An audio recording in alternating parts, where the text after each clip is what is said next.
Welcome in, everybody. It's HBCU Huddle. CJ Hurt right here in this place to be. Joined alongside, as always, by Ronnie and Mike. Mike, how are you, man? Hey, I'm good, man. Ready to get to another show. This has been fantastic. We all represented. We ready to get through it and to it. Hey, make sure you download the Grind City Media app. Check us out. HBCU Huddle is growing bigger and better every week, and we got another great show coming. Ronnie, what's going on? What's happening, y'all? Great day to talk about some football. Great day to talk about some HBCU culture. I'm super excited about this week's topics. Follow Ronnie on Twitter at Ronnie.2K. Follow Mike on Twitter at MyMikeCheck. Follow me on Instagram, new_ConRadicalness. We can just keep that conversation going because it's a good one. We're going to get to a lot of stuff today. I promise you. But we've already gotten We on mess this morning. We're going to discuss Tuskegee versus Jackson State. We are going to take a look at the Boxer Roll and the National FCS polls. We got a great culture maker for you. Shout out to Pam Oliver. Our pick 6 this week is a fun one. We want some involvement from you on this one about your favorite things about your HBCU. We have some of ours as well. So that's what we're going to get to. But Ronnie started the show, pre-show, threw this question out there.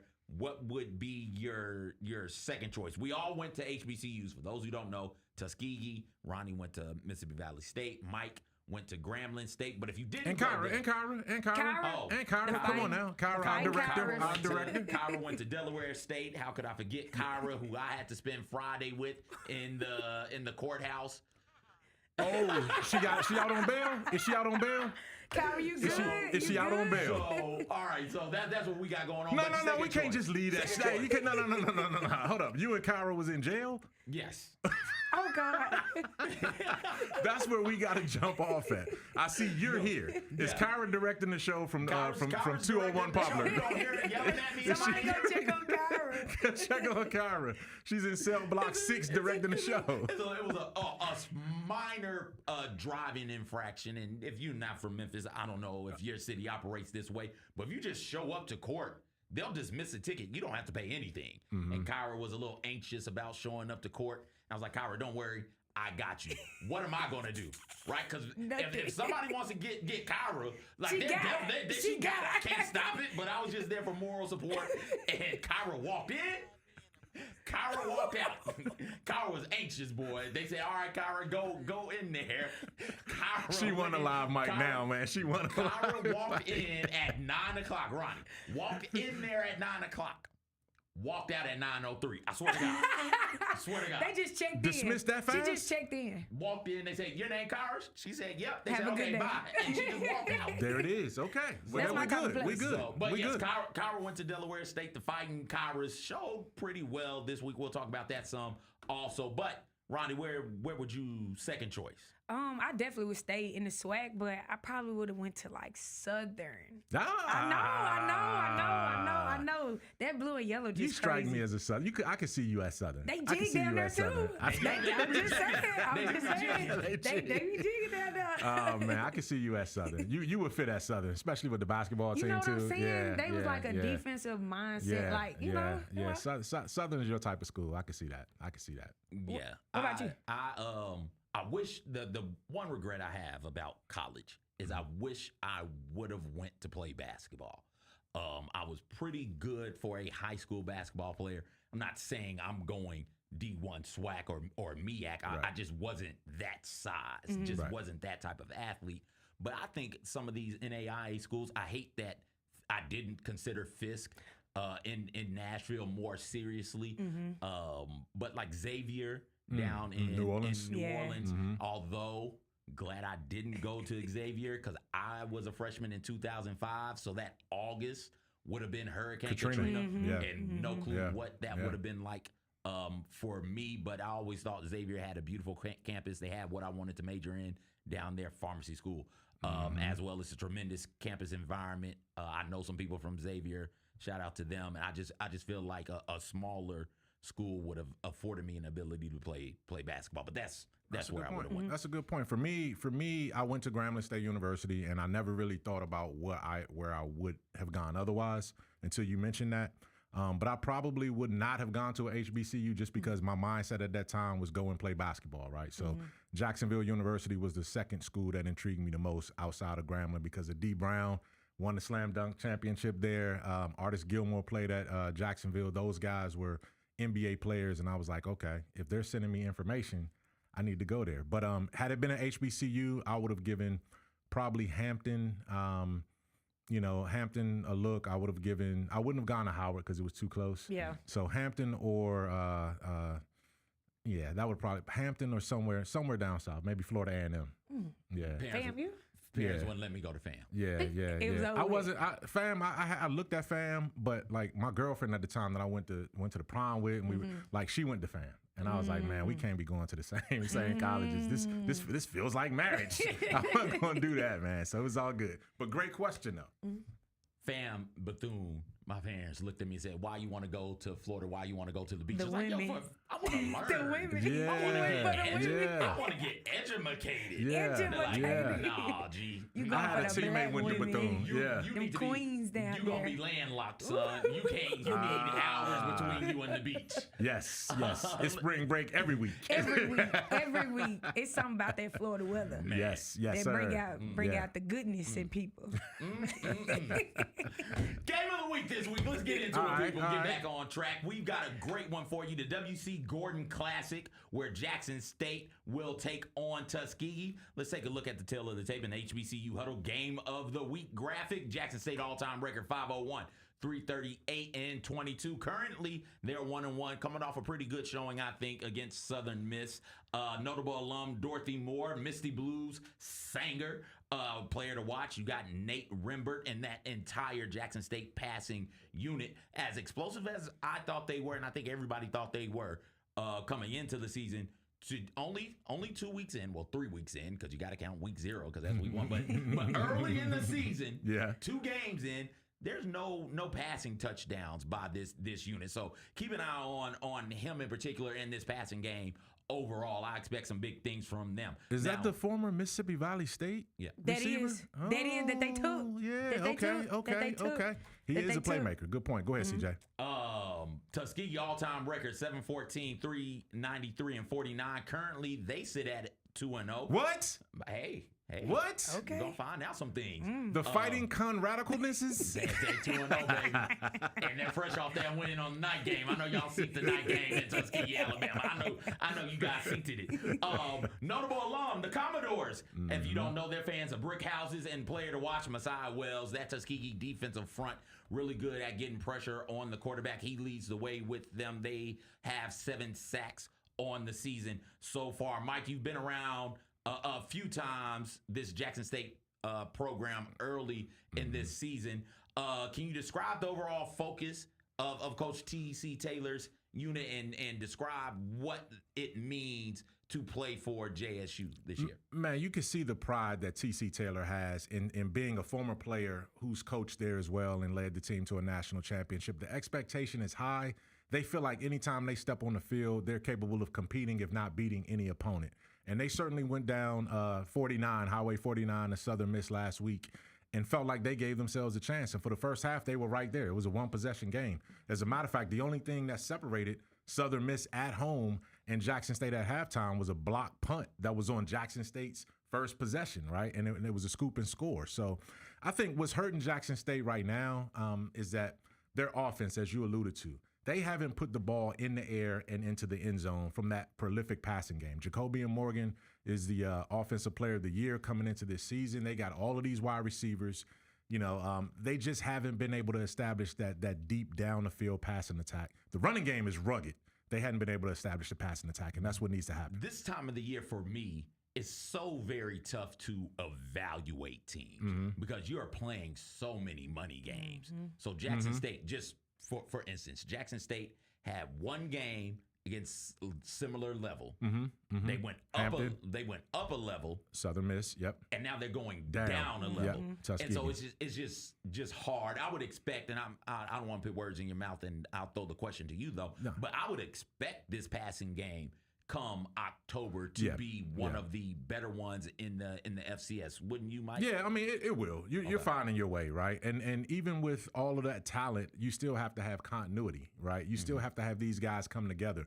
Rembert is a guy that just transferred in, right? So it's one of those situations where my biggest concern, though, is that they haven't been able to establish Jonas Fertillion, the 6'5", super big-time Megatron-type wide receiver. He hasn't been targeted enough. He hasn't been able to get into that offensive rhythm, and they have to be able to do that, but it will come. All of that will. Yeah. It'll come. I think will come. If it doesn't come, we can have that conversation. Yeah, in a couple more weeks. Yeah. Both of us, everybody up here believes it will come. Ronnie, you've been to a bunch of games at the Vet. You played against JSU as a former athlete in the SWAC, women's basketball hooper. When you think about their fans, what are some things that come to mind? Like if you were going to describe the JSU fan base, what are some things that come to mind? Delusion. No, I'm just playing. I knew it was going to be hate. I knew it was going to be hate off the gate. Off the rip. No, seriously. Like those are some really diehard fans. Like when they came up with the I love, that's their go-to. That's their thing. I like going to play against Jackson State. Like they bring out the best of the best. Like they dancers, the cheerleaders, the fans, the student section go crazy. Like, and I just enjoy like just being in that environment. And they win a lot in the SWAC. So they got every right to be as supportive as they is to their sports team. So, I mean, I give it all to their fans. Like, they are diehard fans, just like any other SWAC team. They got a lot of pride. It's a lot of historically great culture there. So, yeah. Tuskegee D2 walking into that situation, Ronnie, if you were the coach, how would you tell your players to handle that moment, right? Because this will probably be the most people, with the exception of your homecoming, the most people Tuskegee plays in front of that's actively cheering against them, and that can rattle players sometimes. Yeah, I mean, it could, but, I mean, if I was the head coach, I would definitely... We're not even worried about the fans. That's not a thing. You know what I mean? Did your coach ever talk to y'all about road environments and how to handle them, particularly in the SWAC? We always knew we was going into a hostile environment, so we was already like mentally prepared. I think it's different when we go against PWIs or those bigger schools, and it's kind of different when you going against like the same HBCUs or whatever. But I wouldn't necessarily worried about the fans. I'm more worried about what's going on in the game, like. It's us against the refs. It's us against everybody in the gym at that point, or everybody on the field or whatever. But I definitely don't worry about the crowd.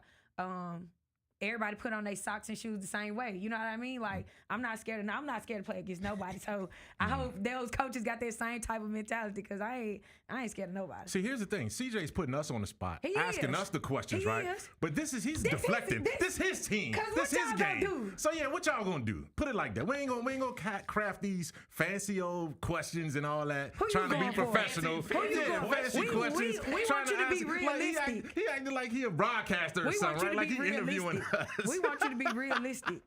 Stat-wise. What y'all gonna do? What's the question, Ronnie? What y'all gonna do? Stat-wise. What y'all gonna do? Where you going? You looking for help? Out the door? You looking for help? Who the hell y'all talking to?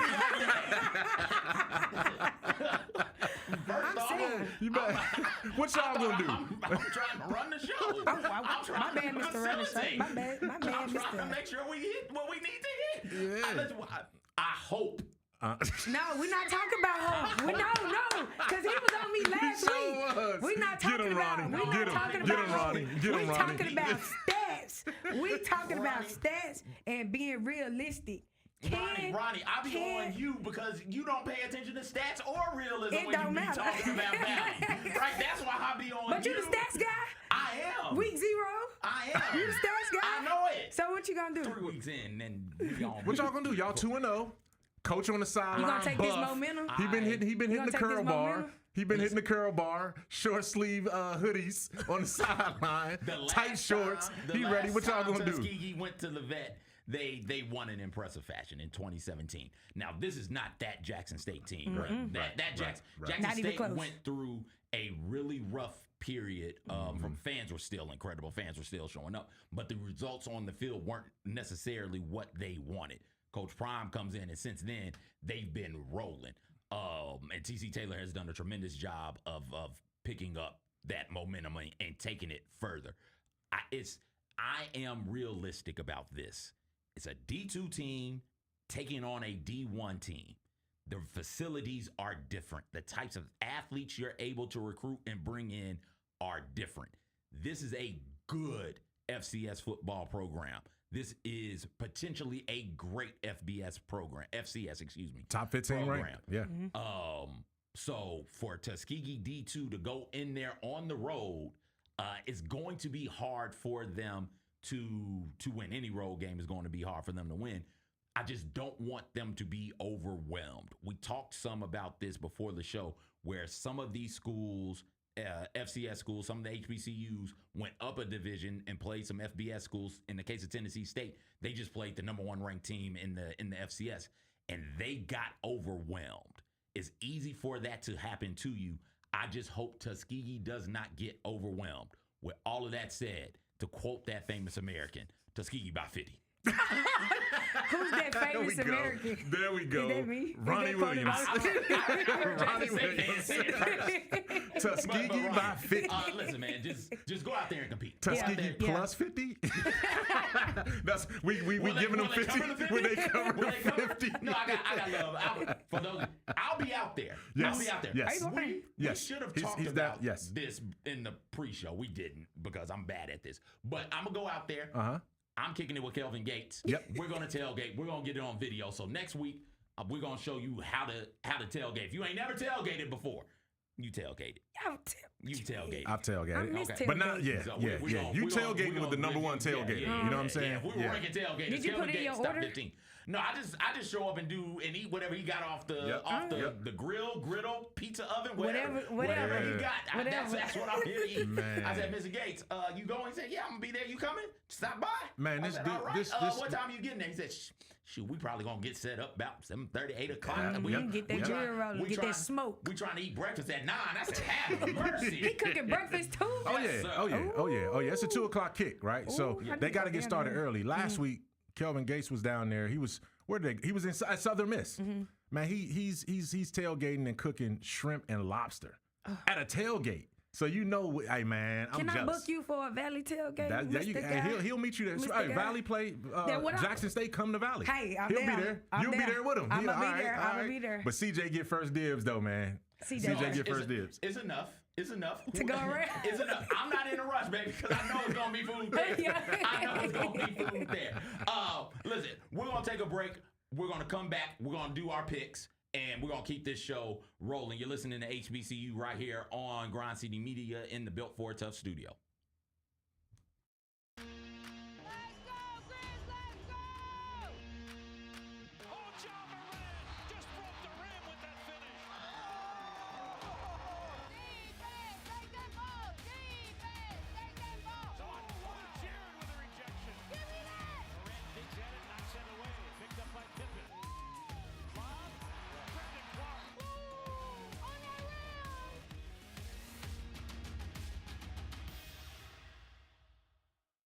Kroger shoppers and Grizz fans. Want exclusive last-minute discounted ticket deals texted straight to you? Sign up with the new Kroger Buzzer Beater deal. Fans can sign up by texting Grizz to 636-479 or visit your local Kroger store in the Delta Division and scan the QR code. By signing up, you agree to receive recurring automated promotional and personalized marketing text messages from the Memphis Grizzlies. Consent is not a condition of any purchase. Message frequency varies. Message and data rates may apply.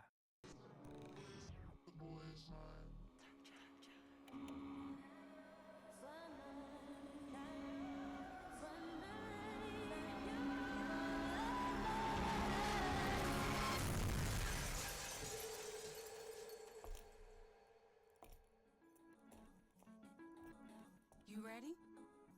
I've been ready. What are we waiting for?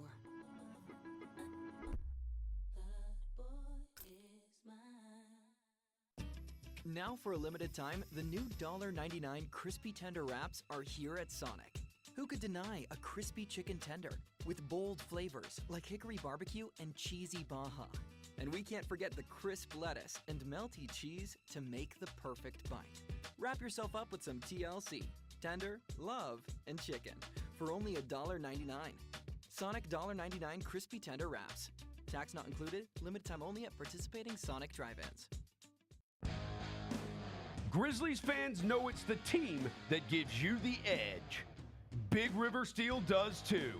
And much like the Grizzlies have recruited legendary talent, we want you to be part of our team. Are you ready to be part of something legendary? Then visit www.bigriversteel.com.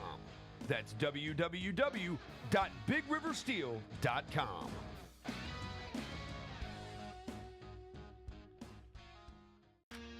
Let's go, Grizz, let's go! Oh, John Moran just broke the rim with that finish. Defense, take that ball! Defense, take that ball! So I don't want Jared with a rejection. Give me that! Moran digs at it, knocks it away. Picked up by Pippen.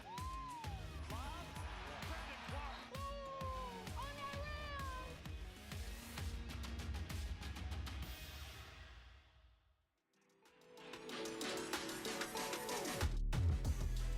They say Kyra needs an intervention. Welcome back to HBCU Huddle. CJ hurt. CJ being Oh, messy. man. Simon and Fix. They want to talk to you, Kyra. They got Kyra's gonna questions. have to, man. Kyra's gonna go live on the mic, man. She got to No, she defend won't. herself. No, she won't. She got to Just- defend herself. Kyra get mad, just put a microphone in front of her face. She'll She'll- stop she'll talking. slow down. She'll stop. Let's do Man. some picks, Kyra. You want to do that? Kyra about to sabotage the rest of the show, man. It happens, man. Let's start with that Jackson State versus Tuskegee game. We talked about it. We broke it down. Game of the week, W.C. Gordon Classic, honoring that legendary football coach for JSU. Who you got, Ronnie? JSU, automatic. I already said it. It's a rematch from 2017 where Tuskegee beat them then, but I don't think Tuskegee will get this one. Like they'll have to play a perfect game. You don't have to look me in my eye and I say do. it, but I want you to. I want you to You want to feel see it. She looking in I your want you to feel soul it. too, boy. Not your eyes. She looking into your I soul want when you she to tell you feel it. that. I want you to feel it. all right. You gotta, Thank you gotta Ronnie. feel this. Thank Y'all been Ronnie. on me 2 weeks in. You gotta feel this. You got it, Mike. I tell you what, man, I am so impressed with Tuskegee and what Aaron James is doing down there. The energy around that program, what they've put into the resources to get the lights and all of that. Big time quarterback, guy from Detroit. I think they're gonna be competitive in this game, but I think Jackson State just has too much depth, and that running game is gonna overwhelm them. I hope to see them get right in the passing game, because that was one of the things I was most excited about to start this college football season, the Jackson State. But like I can't not pick Tuskegee. I'm going with Tuskegee in this one. By 50. By 50. Plus 50.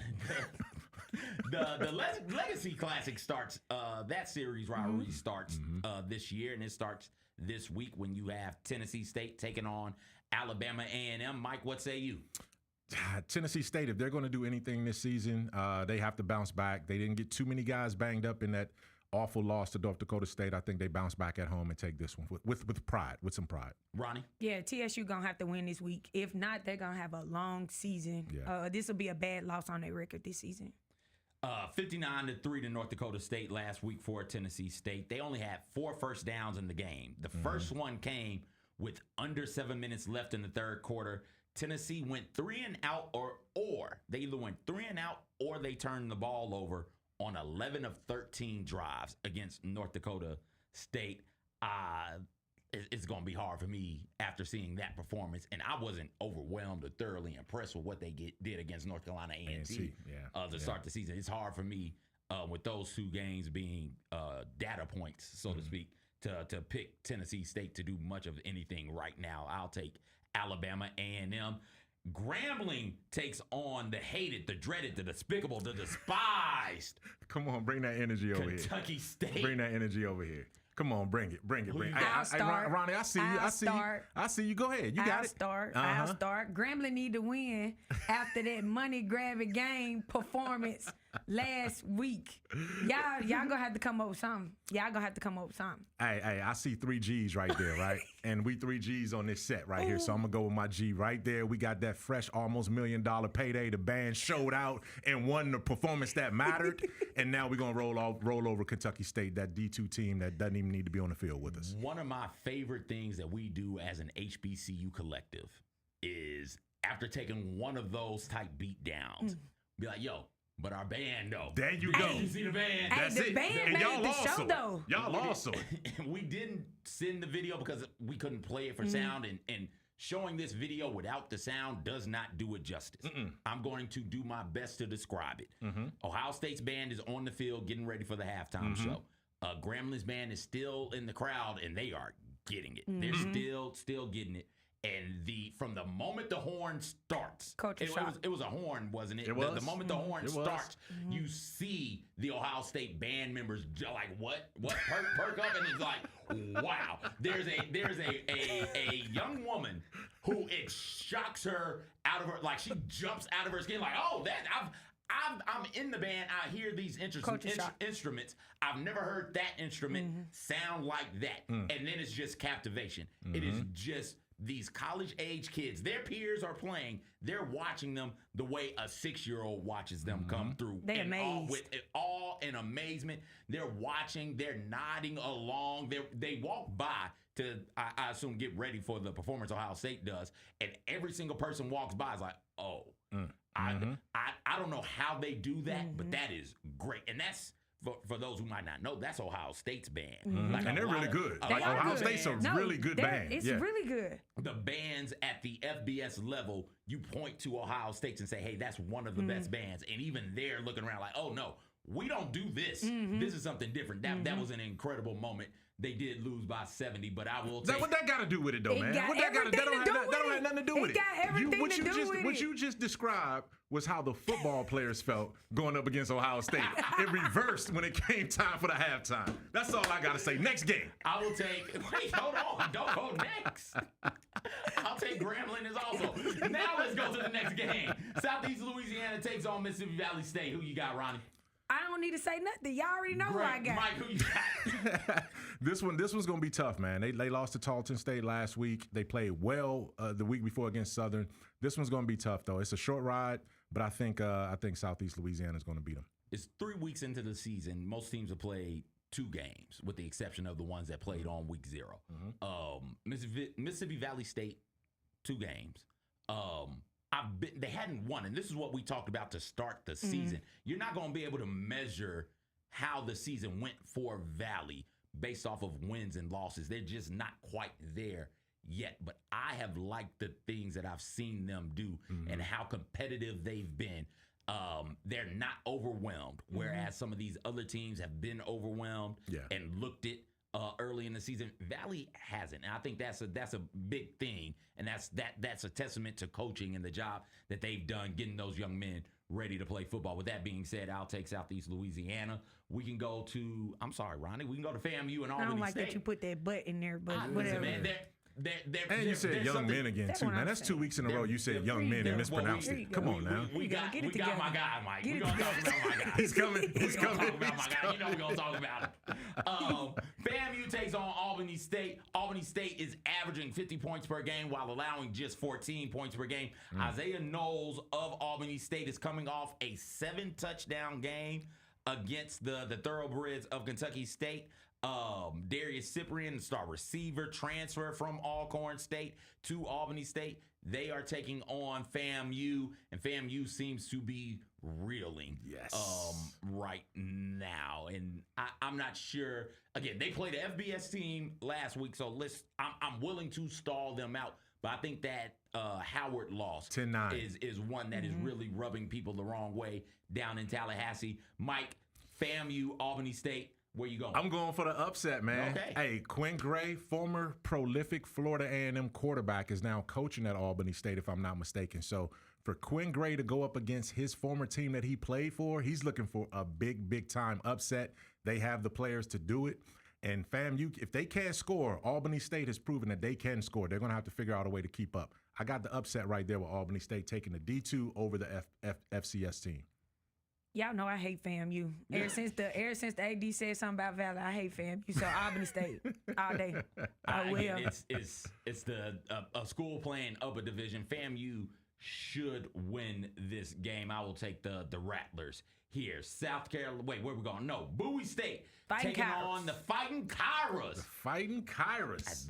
I'm telling you, the Fighting Kyras are fast, just like Kyra is. Who you got, Ronnie? I never go against the grain. I'm going for the Fighting Kyras. Going for the Fighting Kyras. You just went against the grain. You picked against my team, Ronnie. Well, that's because you always pick against Valley. Kyra don't never pick against Valley. See, there you go. That's it. Hey, that's justification right there. I'm stick with my peoples.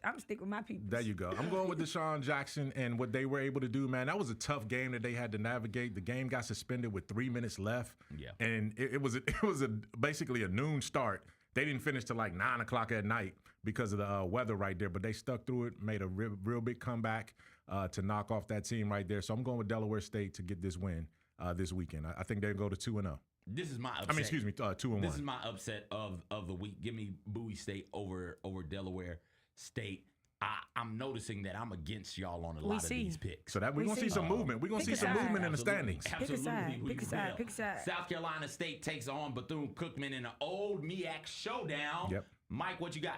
I'm going to go South Carolina State. Bethune-Cookman is not ready yet. That's one of those teams that, again, they're more competitive, but they're just not ready to take on a team like South Carolina State. And shout out to those Bulldogs, man, because they showed well early on against South Carolina, a number 10 team in the country. And then obviously you saw the difference in terms of scholarships and, NIL and all of that kind of thing. But South Carolina State will bounce back in this one. Ronnie? I mean, since Bethune-Cookman has entered SWAC, I think in 2020 or 2021, they've been in a drought. They haven't had a successful season since then. I think they're 8-24 in the conference play since 2021. So they've been struggling. I highly doubt that they'll be able to beat South Carolina. Absolutely. Give me South Carolina State as well. Howard and Morehouse play one another in the HBCU New York Classic. They met last year. Howard won that game 35-21. This classic has been happening since 2023. Morehouse has been in it since 2023. They've lost to Albany State and Howard the previous 2 years. So is there a chance that Morehouse gets their first win in the New York Classic, in the HBCU New York Classic? Mike, what do you say? I say Howard. I think Howard played a couple. It was a tough game up at Temple, but I think they're going to win this game. But shout out to that classic though, because they're doing some big things up in New York. Last year we had the director on our show, CJ. You were able to get him on HBCU Huddle, so I'm pulling for a good crowd in that New York area. The weather still should be good, but Howard's going to get the win. Ronnie? Yeah, I'm definitely going with Howard. I think they're going to carry their momentum from being FAMU last week over to this week's game. Give me Howard as well. Fort Valley State takes on Clark Atlanta. Ronnie, who you got? Clark Atlanta, even though they're going to have to play a great game, but I think they'll be able to take it. Yeah, Clark Atlanta's at home. They're going to be on that red field. That's going to be the ESPN national game Thursday night, so we'll be able to see that one on TV, or that one will be broadcast on TV. They had a great season last season, came up a little bit short, but I think Clark Atlanta wins this one. I think Fort Valley State will win this one and set up a pretty interesting week next week for the top teams in Division II black college football. I'll take Fort Valley State. And last but certainly not least, Virginia Union is taking on Edward Waters. Who you got, Ronnie? Virginia Union. Edward Waters what? Y'all want me to be real. Y'all Edward Waters University is what. Edward Waters what? Put your headphones back on. Put your headphones back on. Ronnie, no. I can't hear you. Don't fire me yet. You good. Hey. Edward Waters what? Yeah. Y'all see the three? Y'all see the three? Yeah. Y'all see what I see? We see what you see. Okay, we see what you see. I'll be the one to say it then. I got to be the bad guy. I will give Edward Waters credit as the one person on this set who's actually been to Edward Waters. And I spoke at their campus before, man. Shout out to them for upgrading their football facility. They got a brand new locker room. It looks really, really good. They're taking football seriously. But Virginia Union is just that juggernaut when it comes to that division and that Division II HBCUs. I will not say any. I'm taking Virginia Union. I will not say anything bad about a team that I'm pretty sure beat Tuskegee fairly recently on a last second Hail Mary. They did. Type You gonna play. give some respect? Yeah, you gotta give them. You have to. Otherwise, they hit you with the. Didn't we beat you? No, I can't. So I won't say anything real bad fan. about Me, them. I'm. Yeah, Win, lose, draw. You are delusional. Yes. Yes. I'm trying not to be. I'm trying not to be. All right, those are our picks for this week. We're going to take a break. On the other side, we'll look at some polls and we'll do our culture maker, as well as have a conversation about the state of black quarterbacking in the NFL as well. You're listening to HBCU Huddle right here in the Built for Tough studios on Grind City Media.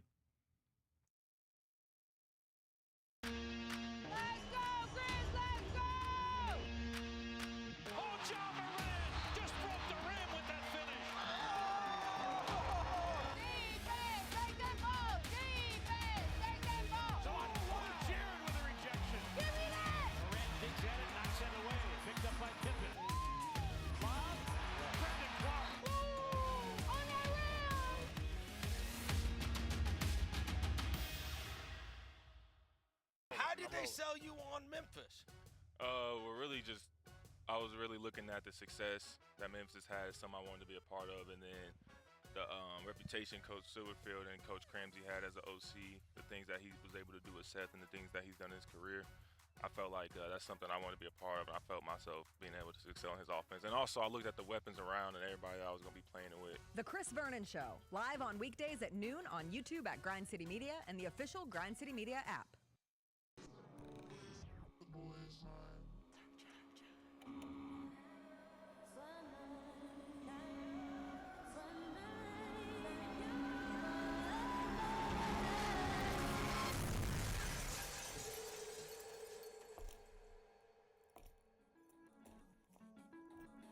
You ready? I've been ready. What are we waiting for?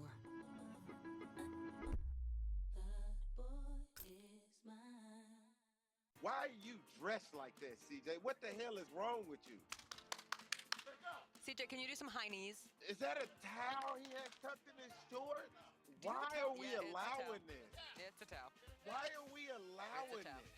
Tune in to the Jessica Benson Show with CJ Hurt, live every weekday at 8 a.m. on YouTube at Grind City Media and the official Grind City Media app. You want to be where you think the University of Memphis belongs. Yeah.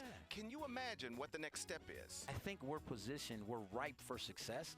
And so what I don't want to do is make an intermediate move if it's not going to position us well. And so my job is to make sure when that opportunity presents itself and the circumstance is right, that Memphis is prepared 100% to take advantage of it. The Gary Parrish Show, live on weekdays at 10 a.m. on YouTube at Grind City Media and the official Grind City Media app. Let's go, Grizz, let's go! Oh, John Moran just broke the rim with that finish. Defense, take that ball! Defense, take that ball! So I don't want Jared with a rejection. Give me that! Moran digs at it, knocks it away. Picked up by Pippen. Lob, Brandon Clark. Ooh, on that rim!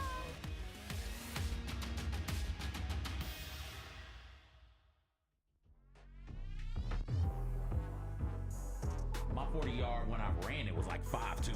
Oh. Yeah, like that's what I'm saying. I wasn't good enough to play basketball. That's Tom Brady, man. At a certain division. That's Tom Brady. You got Tom Brady right there. And I wasn't a football player. I was damn sure wasn't a quarterback. I was playing basketball. That's about to lead us into our next one, huh? Yeah, great setup, Ronnie. He got it. And we got him. You got him, Ronnie. You got him. We got him. And he got the controls. How'd you get him? And he got the controls. We're back. Welcome back.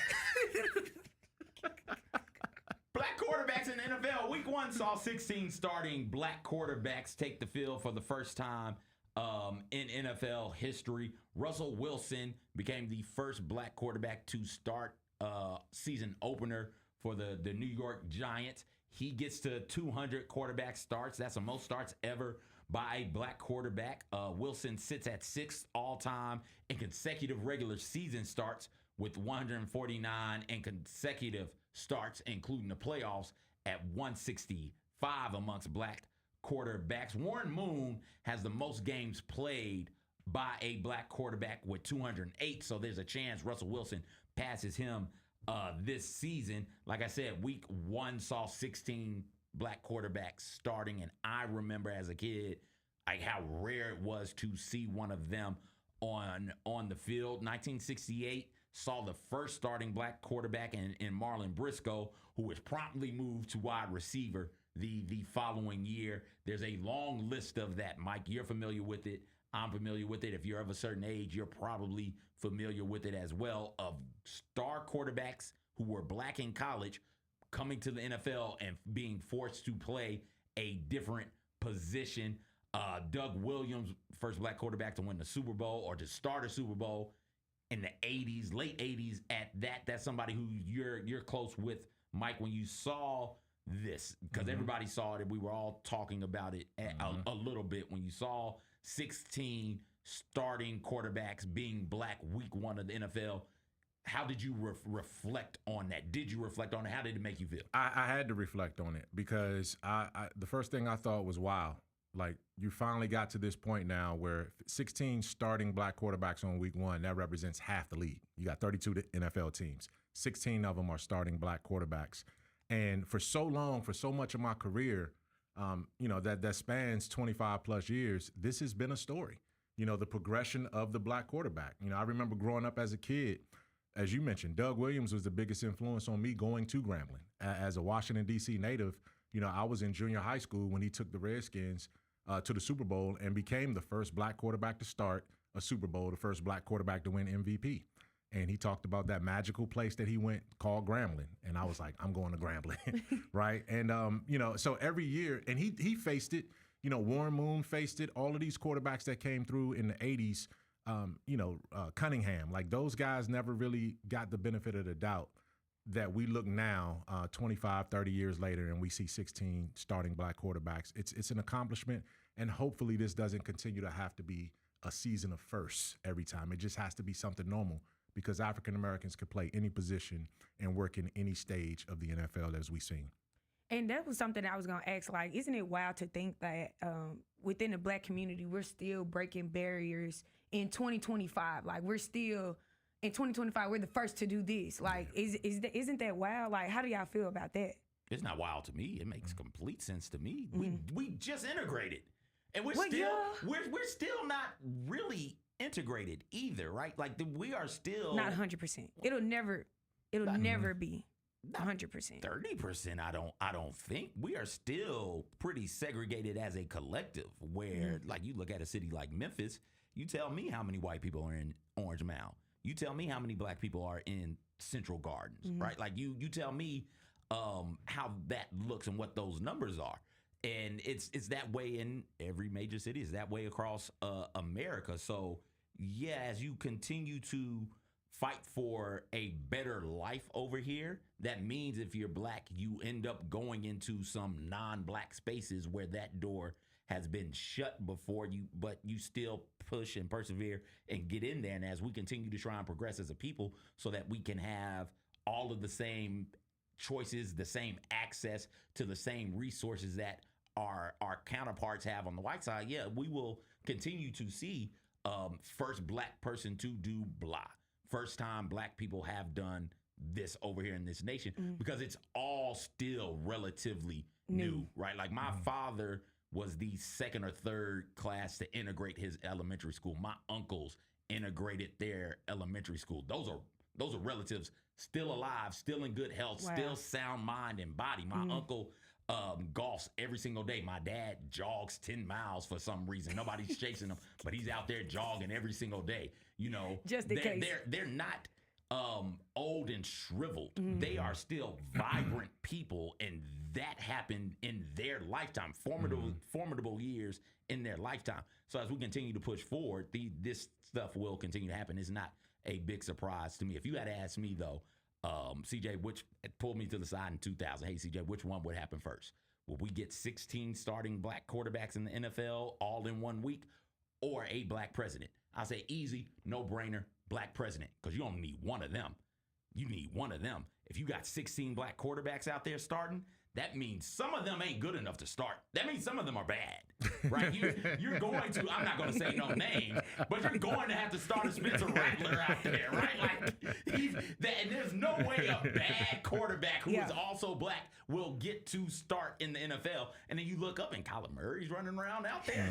Spencer Rattler, and it's a lot of dudes like, if I had the choice, I'd probably find a different quarterback, but look at him go. Shout out. And it's funny that you're saying it that way, but you're making an absolutely valid point. Like, black quarterbacks, and I'll just keep it at quarterbacks, they've always had to be exceptional to get an opportunity. Yes. But you can also just be average and beat out the next best average person on the roster. That hasn't always been historically the case. And I think it is important that those opportunities are there. I also think that the perception of the quarterback position has changed and evolved. I think you're also having more voices in the front offices, the general manager positions and assistant general managers and head scouts who have a diverse mindset and they want to get the best available quarterback regardless of what race is. And again, there's always going to be a first at some point because in areas where it hasn't been done. It's not surprising, but at the same rate, we got to continue to kick down those doors. And I remember somebody saying they were named the first black something in some agency. And, you know, they were celebrated for that. And this person, after accepting the award and going to this, you know, the podium, and she said, the question I have is not how much pride I have in accomplishing this. The question I have for you is what took you so long to give us the opportunity to get here? And that really put the onus back on those who are in the decision and the power roles to continue to be open-minded. And we're always going to have to work to make sure that happens. Before we get off of this topic real quick, Ronnie, you bring up the fact, like, isn't it surprising that in 2025 we're still dealing with black first? You didn't know you're sitting next to history, did it? No, I didn't. I'm the fourth black person to have a sports talk show on in the city of Memphis. That's what I'm talking about. Hey, hold on. He's the fourth. He ain't the first. What's that got to do with anything? He's the fourth. Hey, let's go meet the other three. Let's go meet the other three. Listen, we can talk about.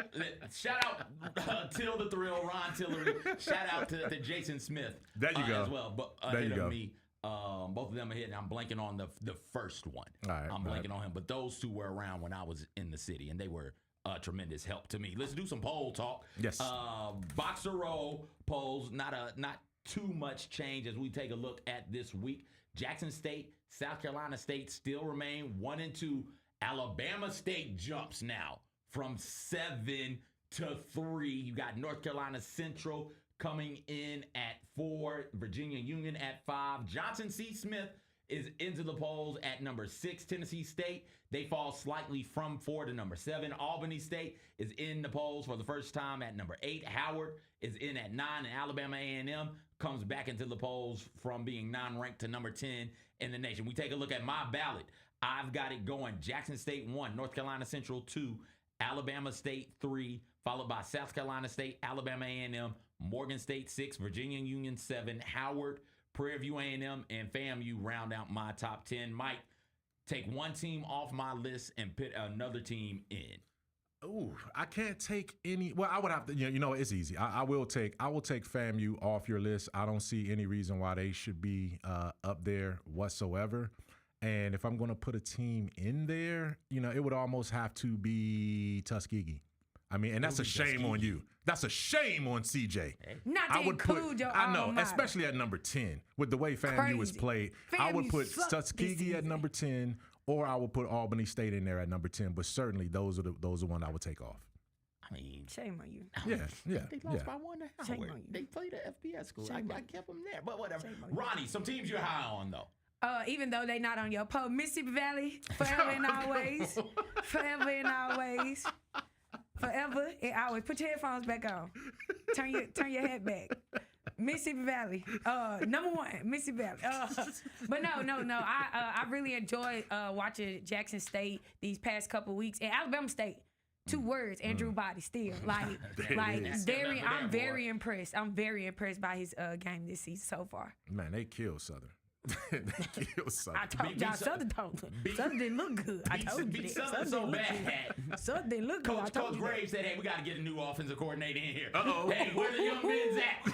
Go get Fred McNair. Where he at? Is he at the Kroger's? Fred McNair calling the plays for Southern. They've had a serious issue with turning the ball over, and so maybe, and I think this is Coach Graves' thought. A coach like Fred McNair, who's got a bunch of experience, could come in there and straighten that out. Before we get to break, let's talk about our culture maker for this week. Shout out to Pam Oliver, FAMU alumnus, or alumni.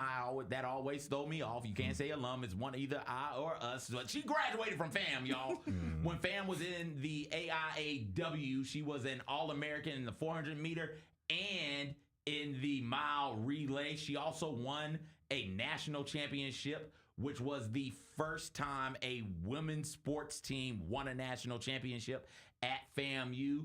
Longest tenured sideline reporter in the NFL. She's done a bunch of Super Bowls. I think 8, which is really, really impressive, in addition to serving some NBA type sideline duties as well. Mike, have you ever crossed paths with Pam Oliver? I've crossed paths with her. I've had a chance to meet her before during my time covering the NFL, and just consummate professional. And I think she's our culture maker because she was named. She's going into a Hall of Fame. Pam Oliver will be introduced into the Sports Broadcasting Hall of Fame. Yes, and well deserved, man. I mean, I think about her. I think about some of the others that have come through as well too. And Lisa Salters is another one that comes to mind. Like these are pioneering African American women who've done it with grace, who've done it professionally, and it's not just about being, it's not gender specific. They're just the best at what they do in their jobs. And congratulations to Pam Grier, another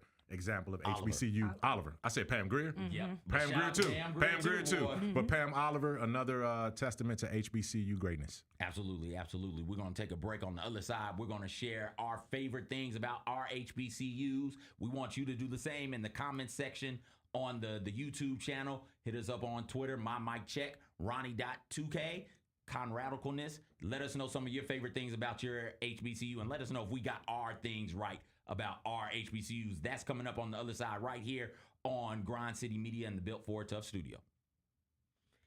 Just relax. Let's go, Grizz, let's go! Oh, John Moran just broke the rim with that finish. Defense, take them ball. Defense, take them ball. So I don't want Jared with a rejection. Give me that. Moran digs at it, knocks it away. Picked up by Pippen. Lob, Brandon Clark. Ooh, on that rim.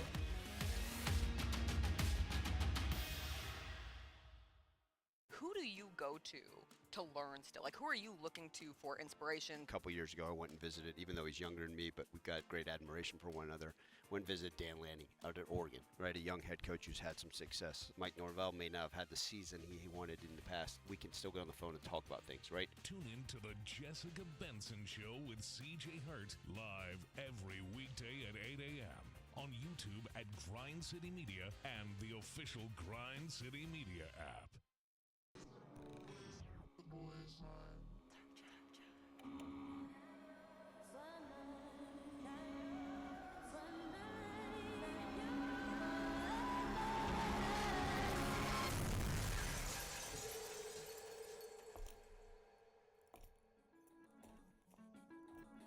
You ready?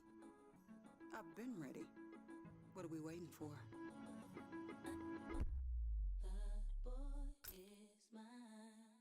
You want to be where you think the University of Memphis belongs. Yeah. Can you imagine what the next step is? I think we're positioned, we're ripe for success.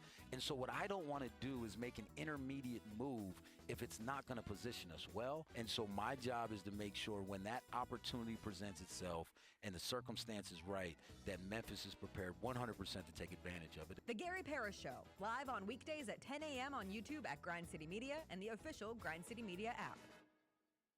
How did they sell you on Memphis? Well, really just, I was really looking at the success that Memphis had, something I wanted to be a part of, and then the reputation Coach Silverfield and Coach Cramsey had as an OC, the things that he was able to do with Seth and the things that he's done in his career.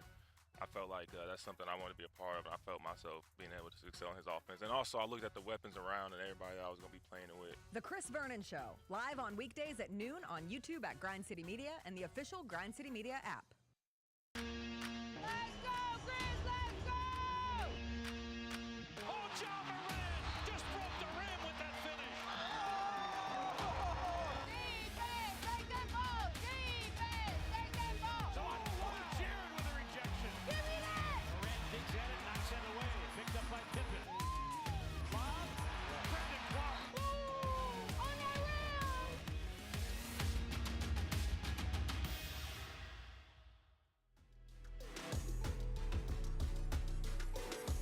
Welcome back, HBCU Huddle, Built for Tough studio, Grind City Media. It's time for our Pick 6.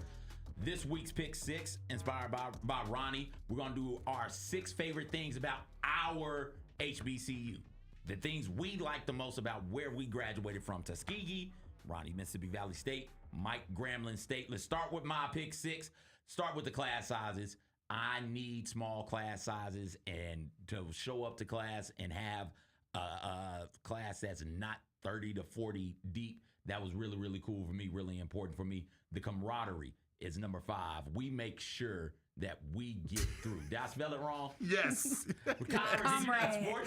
Did you not sports? Did you not check it? Comrade did that on purpose.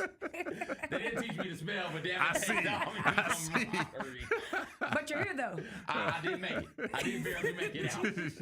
We see. Number 4, Kyrie got to check that for you, boy. Kyrie did a great job checking everything else.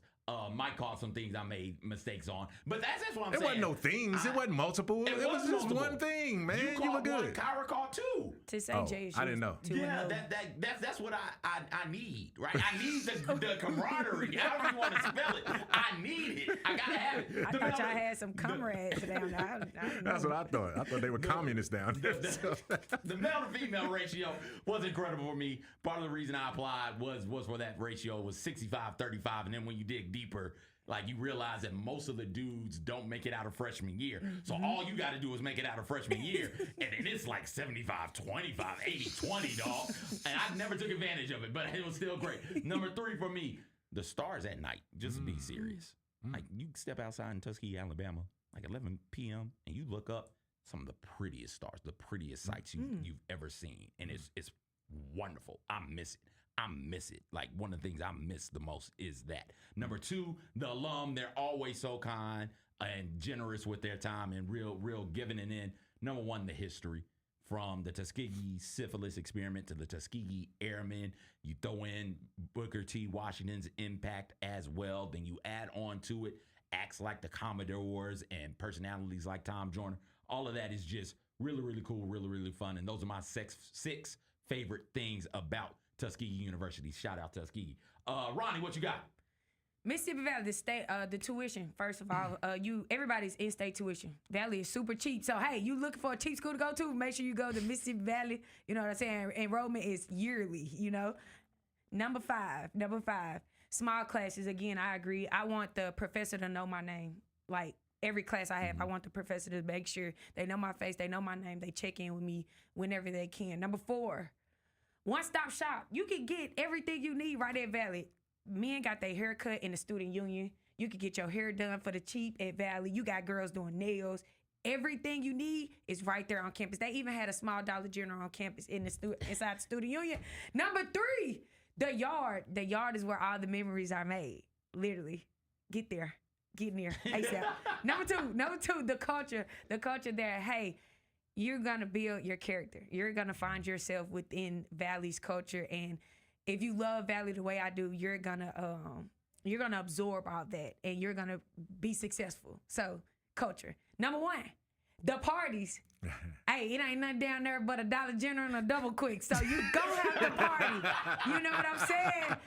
We like the party down there at Mississippi Valley State University. So shout out to my alma mater, my heart, my soul, the green and white. You know what I'm saying? Awesome, I love Valley. Awesome list, Mike. Well, it's time. GS, you. I thought you knew. Beep. Well, I ain't gonna even say it. I'm gonna leave that there where it is. The historic reputation. Obviously, Grambling is worldwide, world famous. You know the G. There's only 2 G's 3 G's. Green Bay Packers, the Georgia Bulldogs, but Grambling has the most special G right there because it's worldwide and world famous. Number 5, diverse student body. Because of where it's situated right in the middle of the South, you got just as many people coming from the West Coast and Cali as you do from the East Coast and the South in Florida. So it's the point where everybody across the country converge. It's a national type university when it comes to where students are coming from. And that's one of the things I remember the most about being part of that student body. Number 4, career readiness. I went there as a freshman thinking I was going to play basketball. By the time my freshman year ended, I was already getting an internship because the student campus media positioned me to go with the upperclassmen on these job fairs and these recruiting things and all of those kind of things. So I was career-minded from the moment I was going into my sophomore year. It's like that across the board in all of the schools and all of the majors from that standpoint. Number 3, the band, the football, the tradition. We took a L by 70, walked out with 700,000 plus, and still everyone was tweeting. Social media was buzzing because of the band's performance. What's number 2 for you, Mike? What's number 2? Number 2, affordable. Awesome. And number 1? And number 1, everybody is somebody. That's what the slogan is for Grambling. Place where everybody is somebody.